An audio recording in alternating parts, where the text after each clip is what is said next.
اے سبز گنبد والے منظور دعا کرنا، جب وقت نزا آئے دیدار عطا کرنا۔ اے سبز گنبد والے منظور دعا کرنا، جب وقت نزا آئے دیدار عطا کرنا۔ اے نور خدا آ کر، اے نور خدا آ کر آنکھوں میں سما جانا، یا در پہ بلا لینا، یا خواب میں آ جانا۔ اے نور خدا آ کر، اے نور خدا آ کر آنکھوں میں سما جانا، یا در پہ بلا لینا، یا خواب میں آ جانا۔ اے پردہ نشین دل کے، اے پردہ نشین دل کے پردے میں رہا کرنا، جب وقت نزا آئے دیدار عطا کرنا۔ قبر اندھیری میں، میں قبر اندھیری میں گھبراؤں گا جب تنہا، امداد میری کرنے آ جانا رسول اللہ۔ میں قبر اندھیری میں، میں قبر اندھیری میں گھبراؤں گا جب تنہا، امداد میری کرنے آ جانا رسول اللہ۔ روشن میری تربت کو، روشن میری تربت کو، اے نور خدا کرنا، جب وقت نزا آئے دیدار عطا کرنا۔ مجرم ہوں جہاں بھر کا، مجرم ہوں جہاں بھر کا، محشر میں بھرم رکھنا، مجرم ہوں جہاں بھر کا، مجرم ہوں جہاں بھر کا، محشر میں بھرم رکھنا، رسوا زمانہ ہوں کملی میں چھپا لینا، مقبول دعا میری، مقبول دعا میری، اے نور خدا کرنا، جب وقت نزا آئے دیدار عطا کرنا۔ چہرے سے ضیاء پائی، چہرے سے ضیاء پائی، ان چاند ستاروں نے اس در سے شفا پائی، دکھ درد کے ماروں نے آتا ہے انہیں صابر،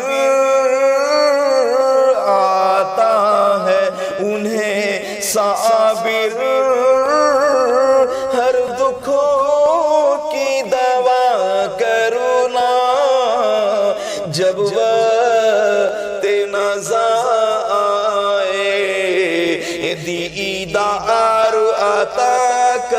کرنا اے سبز گنبد والے اے سبز گنبد والے منظور دعا کرنا جب وقت نزاع آئے دیدار عطا کرنا دیدار عطا کرنا.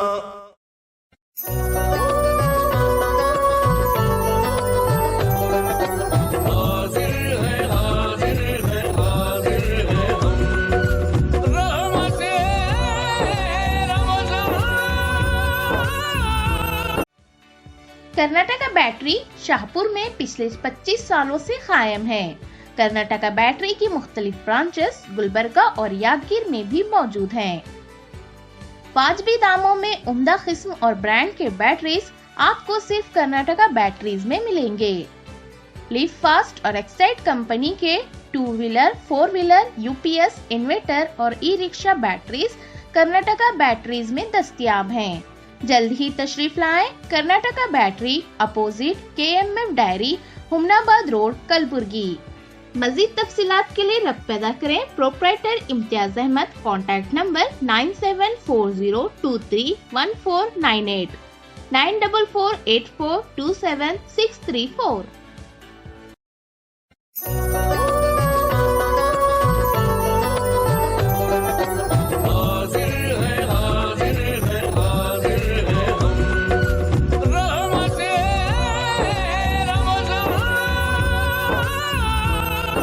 ناظرین السلام علیکم ورحمۃ اللہ وبرکاتہ.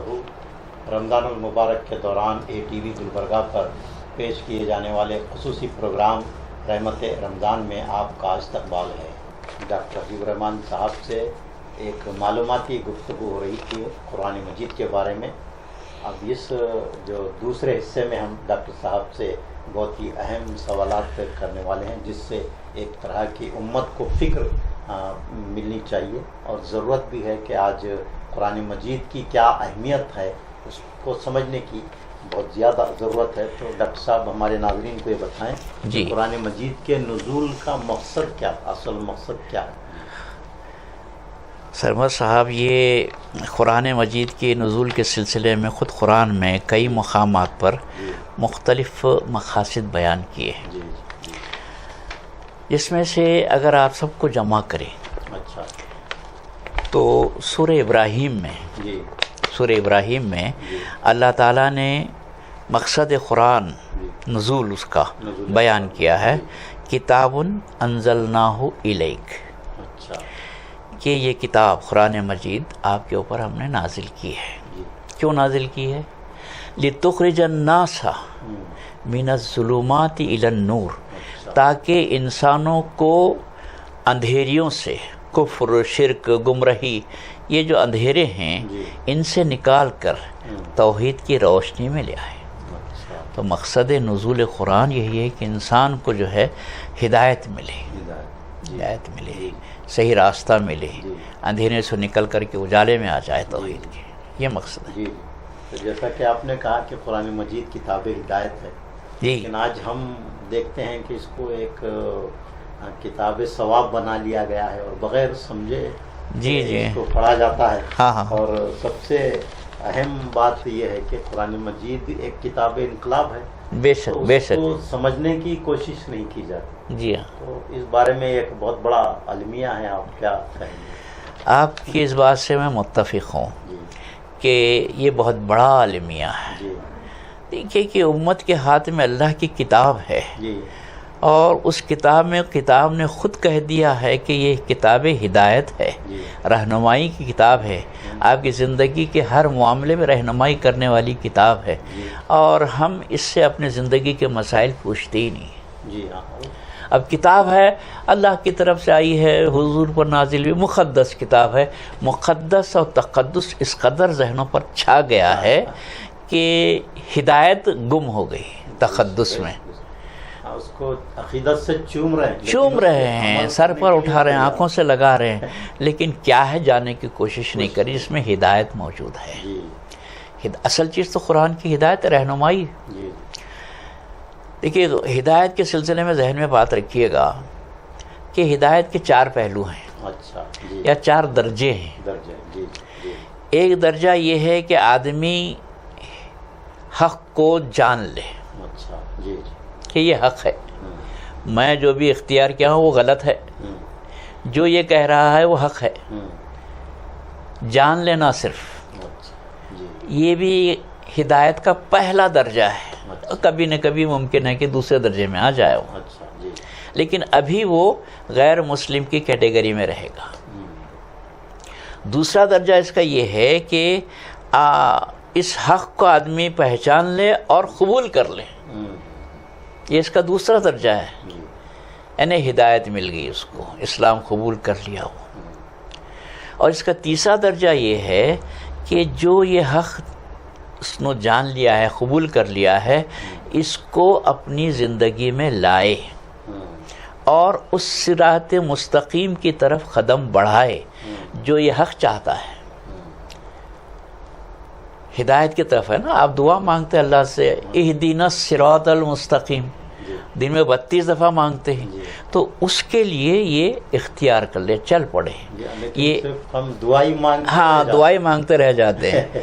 تو تیسرا درجہ یہ ہے کہ اس راہ کو دیکھ کر کے آدمی، کیونکہ یہ بڑی سنگلاخ راہ ہے، یہ قدم قدم بلائیں، یہ سواد کوئے جانا کا حساب ہے.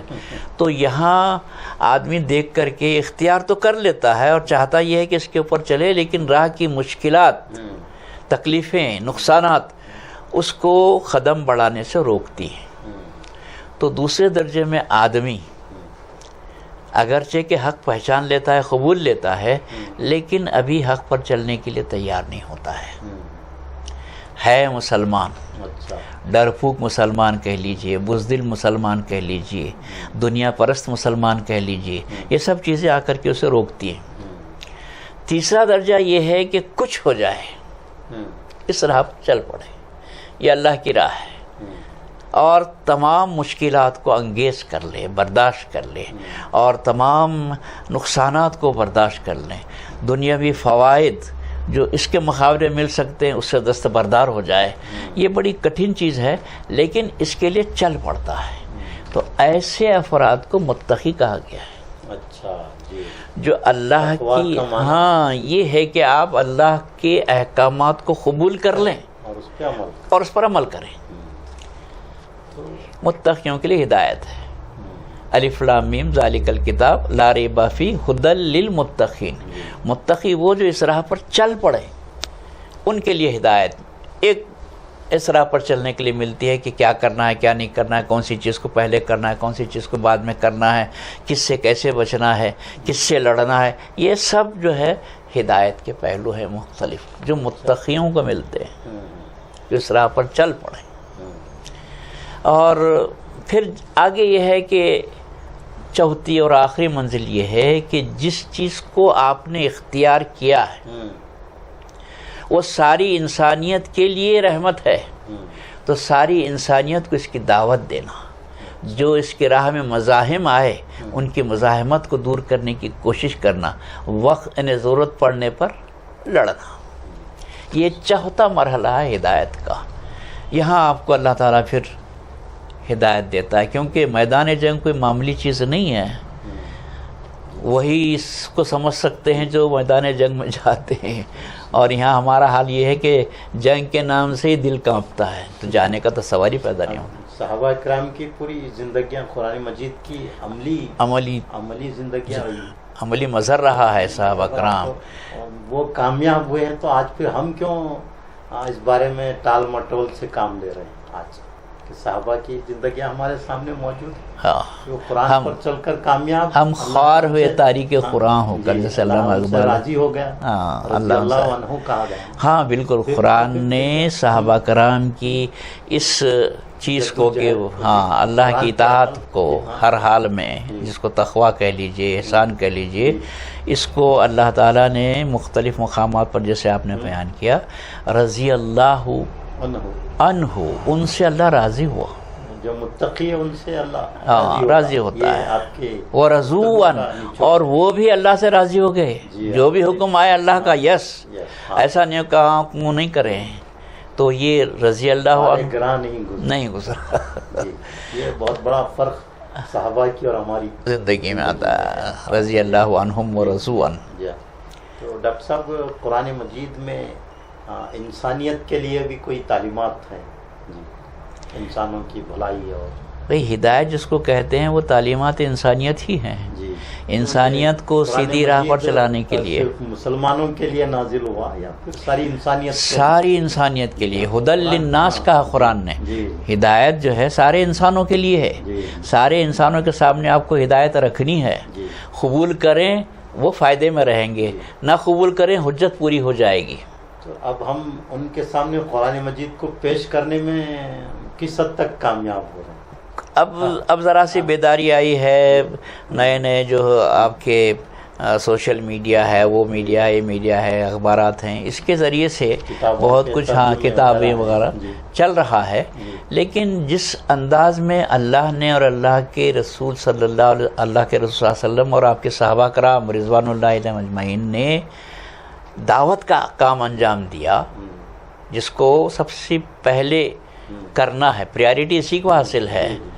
جیسے اللہ کے رسول نے حضور سے کہا یا ایھا النبی انا ارسلناک، ہم آپ کو بھیجے ہیں شاہداً و مبشراً و نذیرا، شاہد بنا کر کہ جو حق تمہیں ملا ہے اس کے گواہ بن جاؤ، بشارت دے دو، ڈراؤ انہیں، اگر اس کو قبول نہیں کرو گے تو جہنم میں جاؤ گے. وَدَاعِيًا إِلَى اللَّهِ بِإِذْنِهِ، اور آپ کو داعی بنا کر بھیجا گیا ہے اللہ کی طرح. لیکن آپ نے ابھی فرمایا کہ بہت سارے آج کے وسائل میں قرآن مجید کو غیر مسلموں تک پہنچایا جا رہا ہے. جی ہاں. لیکن میں سمجھتا ہوں کہ قرآن مجید کی جو زندگی ہے وہ ہماری زندگی نہیں ہے. اصل بات وہ ہے نا، شاہد نہیں ہے. کیسے لوگ اسلام سے متاثر ہوں گے، قرآن کی تعلیمات کو قبول کریں؟ ہاں، یہ بات تو بہت بڑی رکاوٹ ہے، بہت بڑی رکاوٹ ہے. عملی زندگی قرآن کے خلاف ہے. جی ہاں، بے شک. لیکن اس کے اگر اثرات نہیں آئیں گے. ہاں، جیسا آپ فرما رہے ہیں کہ صحابہ کرام اور حضور صلی اللہ علیہ وسلم نے جس تیزی سے پیش کیا، تو انہوں نے پہلے قرآن پہ عمل کیا، قرآن کو نمونہ بنا کر پیش کیا. بے شک. تو دیکھنے والا بھی متاثر ہو کر بے شک. لیکن آج ہماری کوتاہی ایسی ہے جی ہاں کہ ہم قرآن کے عامل تو نہیں ہیں، بس حافظ ہیں. جی ہاں، حافظ تو حافظ ہیں، بے شمار حافظ ہیں.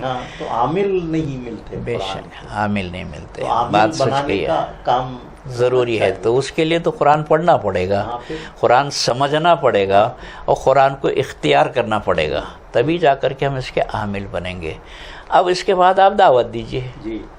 تو اثر انداز بھی خود کے عمل کا ہے. بے شک. ہم پہلے مرحلے سے تو غافل ہیں اور دوسروں کو نصیحت میں قرآن پیش کر رہے ہیں. دیکھیے، اصل بات یہ ہے کہ جیسے اس سے پہلے کہا گیا، مقدس کتاب سمجھ کر کے اسے رکھ دیا گیا. یہ آپ کے ٹیبل کی کتاب نہیں ہے، یا آپ کے مسائل کے حل کے لیے دیکھنے کی کتاب نہیں ہے. اب مسائل کے حل کے لیے دیکھنا ہے تو سمجھنا پڑے گا، یہ ہمارے اندر نہیں ہے. وہ ایک بات ایسی بھی مشہور کر دی گئی ہے کہ قرآن مجید کو صرف علماء ہی سمجھ سکتے ہیں، عام عوام اس کے ترجمے اور اس تفسیر کو نہیں سمجھ سکتے. یہ کس حد تک درست ہے؟ آپ تو کہہ رہے ہیں کہ قرآن کی تلاوت کر کے اس کو سمجھنے کی کوشش کر. جی، تو کیا اتنی ایبیلٹی، اتنی قابلیت بھی پیدا کرنا ضروری ہے اس کے لیے؟ دیکھیے، حضرت بلال ہیں، جی، غلام ہیں، درجہ تو بہت بلند ہے ان کا، جی ہے نا. کہاں کے فارغ ہیں؟ جی، بہت بڑا سوال ہے نا. لیکن اسلام کو قبول کر لیا انہوں نے اور اپنی گواہی پیش کر دی. ایسے ہی دیگر صحابہ کرام میں بہت سے چند ہی پڑھے لکھے تھے، جن کی گنتی 15-20 کی ہو سکتی ہے یا کچھ زیادہ ہوں گے. اکثریت بے پڑھا تھی، انہوں نے کسی مدرسے سے فراغت حاصل نہیں کی تھی. یہی صحابہ کرام قرآن کو سنا، اور عربوں کا حافظہ تو بہت تیز ہوتا ہے، حفظ کیا، لوگوں کو سنایا، اس کے مطابق اپنی زندگی ڈھال لی، تو اس کا اثر ہوا. غور و فکر کرنے، تدبر کرنے کی ہدایت بہت زیادہ، بے شک، کیونکہ قرآن کہتا ہے کتاب انزلناہ الیک مبارک لیدبروا آیاتہ، آیات کی، قرآن مجید کی آیات پر غور و فکر کریں۔ تو ہم دنیا کے معاملات میں تو بہت غور و فکر کرتے ہیں، بے شک، لیکن قرآن کی جہاں بات آتی ہے تو اپنی کم علمی کا میں سمجھتا ہوں ایک بہانہ ہے، یہ شیطان کی ایک بہت بڑی کہہ لیجئے سازش ہے کہ اس کو علماء کی حد تک محدود کر دیا۔ اس میں کوئی شک نہیں کہ علم ہے علم، اور قرآن مجید کی بہت سی چیزیں ایسی ہیں کہ عام آدمی جو ہے مشکل ہے کہ علماء سے رجوع کیا جا سکتا سمجھنے کے لیے آیت کا مطلب ہم پہ واضح نہیں ہو رہا۔ جی بے شک، ویسے عام ہدایت کے لیے تو قرآن بہت آسان ہے، خود قرآن نے کہا ہے لقد یسرنا القرآن للذکری، نصیحت کے لیے قرآن آسان ہے۔ اب دیکھیے اللہ تعالیٰ ایک ہے، اسی نے کائنات بنائی ہے، وہی ساری چیزوں کا مختار ہے، یہ سمجھنے میں کیا دقت ہے؟ اس کے لیے کس مدرسے سے فارغ ہونے کی ضرورت ہے؟ محمد صلی اللہ علیہ وسلم اللہ کے رسول ہیں، آپ پر قرآن نازل ہوا، آپ نے اس قرآن کو لے کر کے عرب کی ساری دنیا میں ایک انقلاب پیدا کر دیا، جیسے آپ نے کہا کتاب انقلاب ہے، اور پوری عربوں کی زندگی بدل ڈالی۔ یہ سمجھنے میں کس کو دشواری ہو سکتی ہے؟ تو عربوں کے مقابلے میں آج ہم تو بہت زیادہ جی ہاں انٹلیکچوئل، ہاں ایڈوانس ہے۔ ویسے بھی یہ علم کی ترقی نے قرآن کو سمجھنے میں بڑی مدد دی ہے، بہت آسانی سے۔ غیر مسلم زیادہ اس سے یہاں ہمارے پاس کر کے فائدے اٹھائے۔ ہندوستان میں بہت رفتار کم ہے، لیکن آپ یورپین کنٹریز وغیرہ میں دیکھیں گے تو بڑی تیزی سے اسلام پھیل رہا ہے۔ بہت خوشی کی بات ہے۔ تو ڈاکٹر صاحب ایک جو اہم مسئلہ آج کا ہے جی دہشت گردی، جی جی جی تو اس کو اسلام سے، قرآن سے جوڑا جا رہا ہے۔ بیچ میں ایک سوشل میڈیا پر ایک ویڈیو بھی وائرل ہوا تھا کہ اسلام میں اکثر ایسا کہا جاتا ہے کہ اسلام میں اس طرح قتل کرنے کی، اسلام کو نہ ماننے والوں کو قتل کرنے کا حکم دیا گیا ہے۔ جی جی، تو کیا قرآن مجید میں دہشت گردی کے خلاف کوئی آیت ہے، یا پھر جو اس طرح کے الزامات لگائے جاتے ہیں میں وہ سنائے دیتا ہوں آپ کو، وہ قتل و خون کی تعلیم دیتا ہے؟ ہاں بتاتا ہوں آپ کو کہ اسلام نے جو ہے صلح، امن اور شانتی کی بات کی ہے، وہی اس کا پیغام بھی ہے۔ جس کا پیغام صلح امن ہو وہ قتل غارت گری کی تعلیم کیسے دے سکتا ہے؟ سیدھی کامن سینس کی بات ہے، یہ سلامتی عقل عام کی بات ہے۔ سلامتی، سلامت، نام ہی اسلام سلامتی سے ہے، تو وہ کیسے تعلیم دے سکتا ہے قتل غارت گری کرنے کی؟ اس کے علاوہ بھی خود قرآن مجید میں اللہ تعالیٰ نے صاف کہہ دیا ہے لا تفسدوا فی الارض، زمین پر فساد نہ مچاؤ۔ کتنی بڑی تعلیم ہے۔ بعد اصلاحیہا، جب زمین کی اصلاح کر دی گئی ہے، ایک نظم قائم ہو گیا ہے، فساد نہیں مچانا۔ اچھا، یہی وجہ تھی کہ مکے کے اندر اگرچہ کوئی حکومت نہیں تھی، ایک عام قانون تھا، حضور صلی اللہ علیہ وسلم نے صحابہ کرام کو حکم دیا کہ کوئی جوابی کارروائی نہ کرو، مارتے ہیں مار کھاؤ، گالیاں دیتے ہیں سنو، جو نقصان پہنچانا چاہتے ہیں وہ انگیز کر لو، جواباً کچھ نہ کہو، کچھ نہ کرو۔ تو یہ دہشت گردی ہے یا آپ پوری زندگی دیکھ لیجئے، اور پورا قرآن مجید اسی بات کی تعلیم دیتا ہے کہ آپ انتہائی نرمی کے ساتھ، جیسے خود حضور سے کہا گیا ہے کہ آپ بڑے نرم واقع ہوئے ہیں، نرم دل واقع ہیں، اگر سخت دل ہوتے تو لوگ چھٹ جاتے تھے۔ تو جو اس طرح کی تعلیم دیتا ہو کیسے دہشت گردی کی تعلیم دے سکتا ہے؟ اس کے علاوہ بھی قرآن مجید کی ایک آیت میں سنا دوں آپ کو، من قتل نفسا بغیر نفس او فساد فی الارض، کوئی شخص اگر کسی کو قتل کرتا ہے بغیر کسی واقعی وجہ کے، فساد مچانے کے لیے، فَأَنَّمَا قَتَلَ النَّاسَ جَمِيعًا، کسی ایک شخص کو بھی اگر کوئی قتل کرتا ہے بغیر حق کے، تو پوری انسانیت کو اس نے قتل کر دیا ہے۔ اتنی واضح تعلیم موجود ہے، اس کے باوجود لوگ جو ہے الزام لگاتے ہیں کہ قتل کی، دہشت گردی کی تعلیم دیتا ہے، اور خود جیسے میں نے آپ سے کہا لا تفسدوا فی الارض بعد اصلاحہا، یہ قرآن میں 2-3 جگہ پر آیا ہوا ہے۔ اچھا، تو اس طرح سے فساد مچانا، قتل غارت گیری کرنا اسلام کی تعلیمات میں سے نہیں ہے، بلکہ خودکشی کرنے کو بھی حرام قرار دیا ہے۔ لوگوں کو چھوڑو، کیا بات، خود آپ خودکشی کریں یہ حرام ہے، آپ کو اختیار نہیں ہے اپنے آپ کو مارنے کا۔ تو جو شخص جو دین اپنے آپ کو جان سے مارنے کی جو آپ کی اجازت، آپ کے اختیار میں اجازت نہیں دیتا ہے، وہ کسی اور کو قتل کرنے کی کیا اجازت دے گا؟ بالکل ہی نہیں۔ البتہ قتل کے جو آیات لوگ پیش کرتے ہیں وہ اصل میں میدان جنگ کے ہیں، اس وقت کے ہیں۔ میدان جنگ میں کون امن کی بات کرے گا؟ تلوار لے کر آیا تو منہ سے اچھی بات کرو بولے، ان آیات کا آج غلط اطلاق کر رہے ہیں، ایسا نہیں ہے۔ وہ جتنی بھی آیات قتل کے سلسلے کی ہیں، لڑنے کے سلسلے کی ہیں، جنگ کے سلسلے کی ہیں، وہ جنگ کی ہیں۔ میں نے یہ بھی سنا تھا کہ قتل کی آیتیں تو مختصر کچھ ہوں گی، لیکن قرآن میں 70 جگہ صبر کرنے کا حکم۔ بے شک، جیسے میں نے آپ سے کہا، اس طرح کی اور بھی اصلاحی آیتیں بے شک انسانیت کے لیے مکے کے اندر، اسی سے اندازہ لگائیے آپ کہ ہاتھ باندھ دیے گئے تھے، کچھ بھی جواب نہیں دینا۔ مکے کے اندر جن کوئی احکامات نازل ہوئے نہیں ہوئے، صرف 2 احکامات تھے جس کا پابند کیا گیا مسلمانوں کو، اسلام قبول کرتا ہے تو کرنا۔ ایک تھا نماز اور ایک تھا صبر۔ اچھا، اور میدان جنگ میں جو مجاہدین گئے ہیں، لڑے ہیں، انہیں صابرین کہا ہے قرآن نے۔ اچھا، پڑھ لیجئے سورہ انفال، اچھا، صابرین کہا ہے جو جنگ پہ گئے، جنگ پر جو جاتے ہیں، اور کہا کہ اگر 10 صابرین ہو تو وہ 100 پر بھاری ہوں گے۔ اچھا، مگر ہم نے دیکھا ہے کہ تھوڑی کمزوری ہے، تو 100 صابرین ہوں گے تو 200 پر بھاری ہوں گے، قرآن کی آیت ہے یہ۔ اچھا، تو اس میں اسلام نے جنگی اصول بھی مرتب ہیں، بے شک۔ تو یعنی کسی کو نقصان نہیں پہنچانا۔ جنگ کے سلسلے میں جو حکم آیا ہے قرآن میں، اس میں یہ بات بھی کہی گئی ہے کہ فلا تعتدوها، اس میں حد سے نہیں بڑھنا۔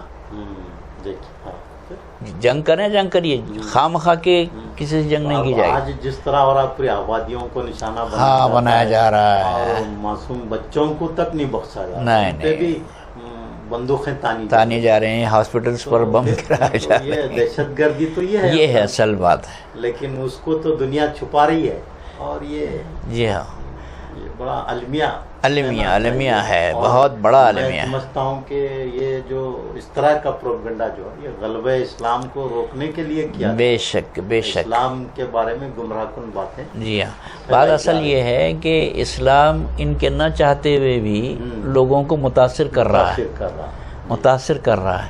یہ اور بات ہے کہ اس باطل نے جنگ تھوپ دی ہے ان کے اوپر، اور جیسے آپ نے کہا ان کو مار رہے ہیں، تو یہ جو تھوپی گئی ہے جنگ، یا اسلام ان کے سامنے ایک خطرے کے نشان کی حیثیت سے ابھرا ہے، ان لوگوں کا پروپیگنڈا ہے اور کچھ نہیں ہے۔ صحیح۔ تو اور ایسا ہو رہا ہے کہ لوگ بہت تیزی سے اسلام کی طرف یہ بھی ان کے لیے رکاوٹ ہے، ہو رہے ہیں، بے شک۔ تو لوگوں میں دلچسپی ہو رہی کہ آخر اسلام میں ہے کیا۔ یہی بات دیکھیے علامہ اقبال نے 80 سال پہلے کہی تھی، حالات کو دیکھ کر، اثر حاضر کے تقاضاؤں سے ہے لیکن یہ خوف ہو نہ جائے آشکارا، شرح پیغمبر کہیں۔ تو یہ جو اثر حاضر میں آج جو ہو رہا ہے، لوگ اس کی طرف مائل ہو رہے ہیں، بہت تیزی سے مائل ہو رہے ہیں۔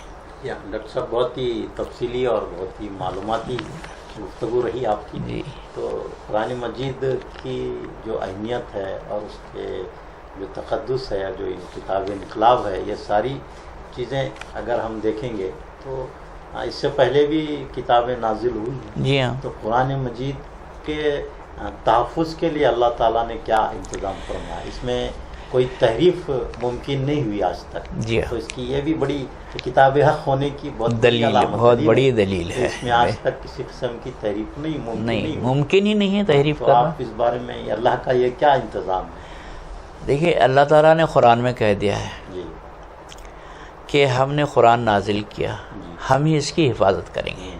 انا نزلناہ قرآن و انا لہ لحافظون، ہم اس کی حفاظت کریں گے. اللہ نے ذمہ لیا ہے.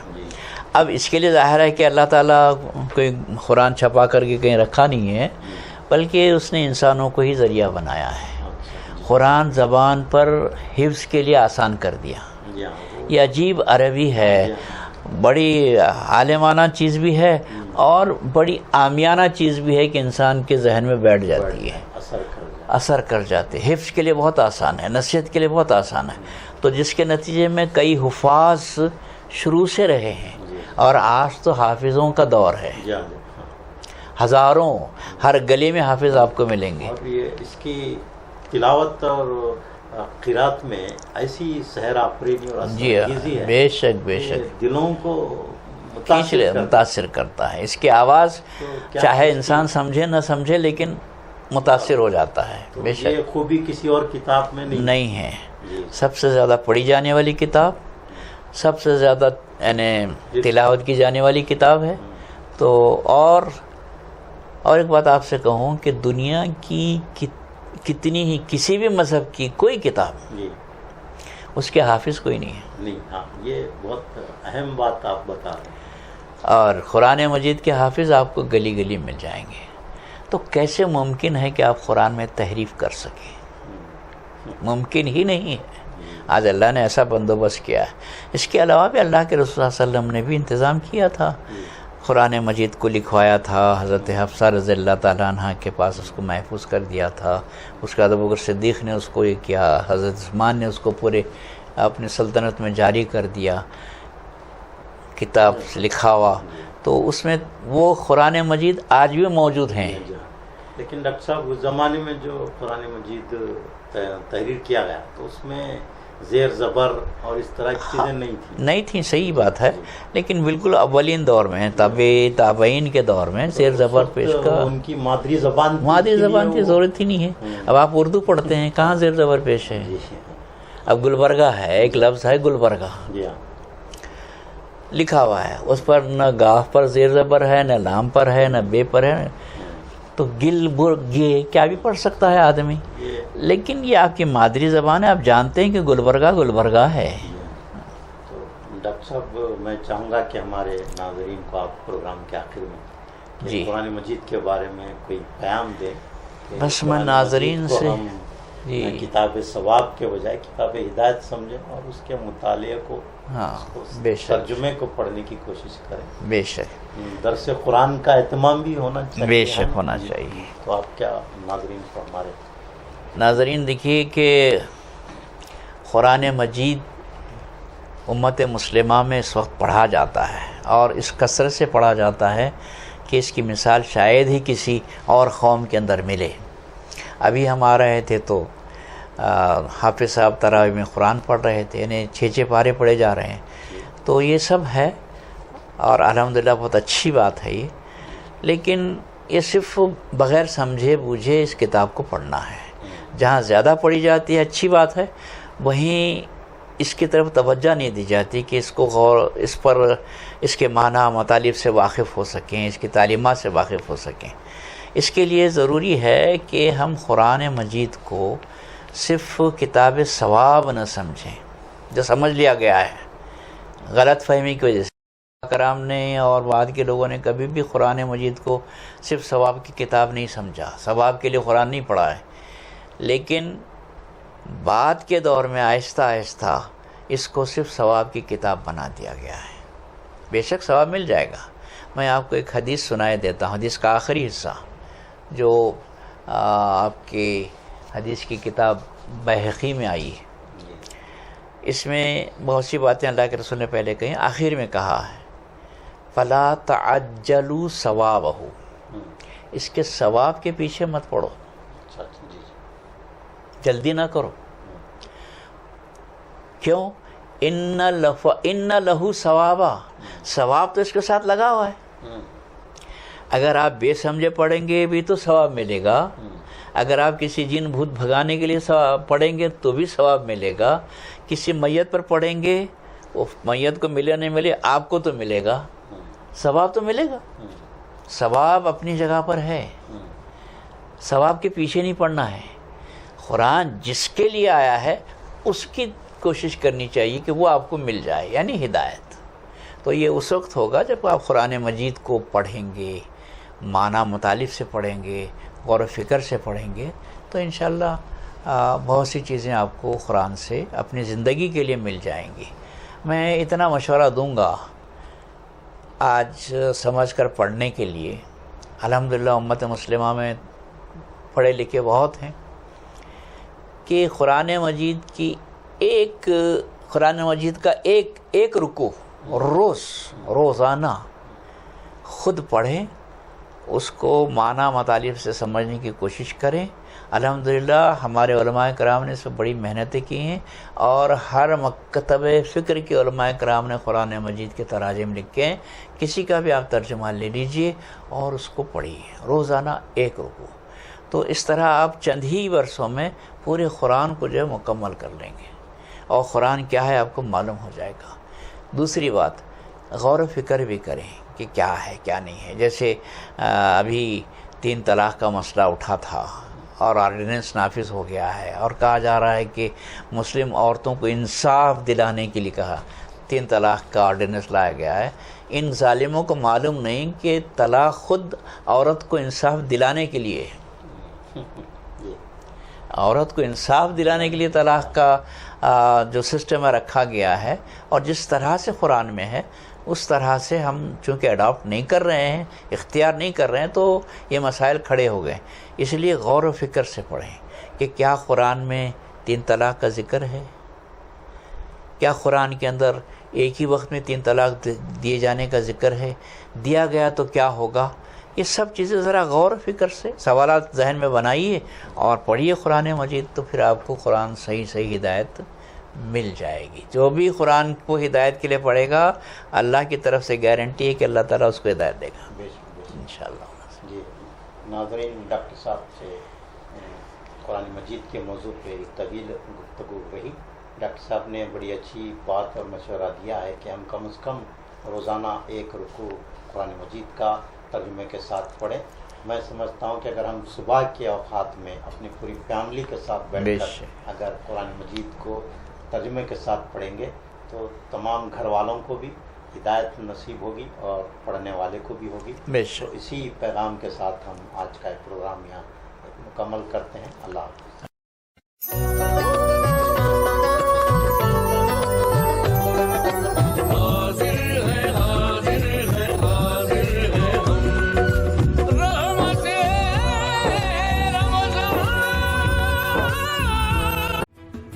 مدنی مینار خوبصورت، شاندار، قدیم اور جدید طرز کے مینار. RCC سیمنٹ کے 6 فٹ سے لے کر 60 فٹ تک کے مینار اور جالیاں اب نئے ڈیزائن میں. مضبوط اور خوشنما مینار، محراب، ممبر اور مساجد میں نماز کے اوقات کے لیے ڈیجیٹل واچ کی تعمیر کے لیے آج ہی رقم پیدا کرے. مدنی مینار، ہاگرگہ روڈ، گلبرگہ. پروپرائٹر غلام نبی. Contact 8197867426.